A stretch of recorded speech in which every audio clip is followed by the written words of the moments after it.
Hello, welcome.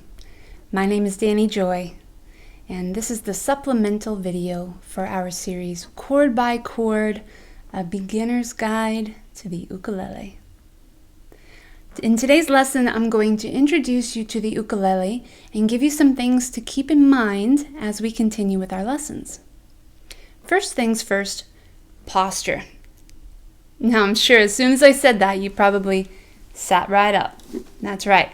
We want to make sure, though, that we're sucking in our tummy just a bit so we strengthen that core, lift our shoulders up, back, and down so that we can open up the heart center and play from a place of comfort. You always want to be thinking in the terms of open versus closed, because it's very easy to start playing like this. And I really want to help you avoid some of those little aches and pains that happen in the shoulders from playing the happiest instrument in the world. Also, think about the chair that you're sitting on. You don't want to be leaning back, and you don't want to have your arms restricted. So if you have arms on your chair, you might think about sitting in one that has no arms. Your ukulele has several parts. There's the body, the neck, headstock, tuning pegs, the fretboard is on the front, and we have 4 strings from chin to floor. We call them G, C, E, A, or goats can eat anything. Every time I teach you a new chord, we're going to be using the left hand. We have a thumb, finger 1, 2, 3, and 4. For most of our lessons, we're going to be using fingers 1, 2, and 3. And for one moment, we'll throw a pinky in there as well. Now, each time you learn a new chord, what you're going to do is press the string against the metal bar. These metal bars are called frets, and they go all the way down. So our string right now is this long.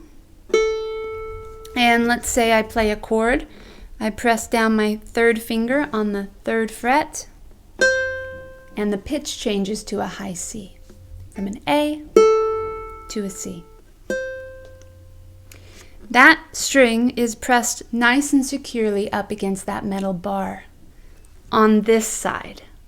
If your finger happens to hang over the metal bar at all, you probably get this kind of a sound. So as we continue with our lessons together, if you're getting the thunk, thunk, thunk, the first thing I want you to think about is my finger on the wrong side of that bar? Because we want the bar to be pressed with the string right on it so that our vibration is nice and strong.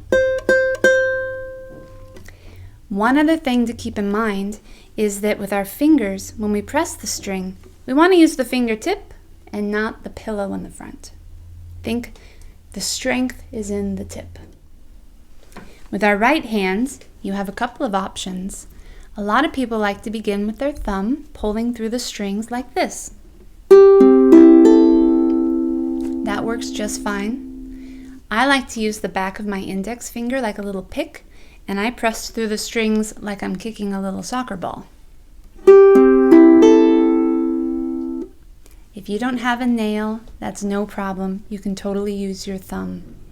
But I do want you to avoid bracing at the bottom. So make sure that your hand is free. Thank you for joining me in today's introduction lesson. In our next lesson, you're going to learn your first 3 chords, which are the major chords of the C chord family and the foundational chords of hundreds of songs.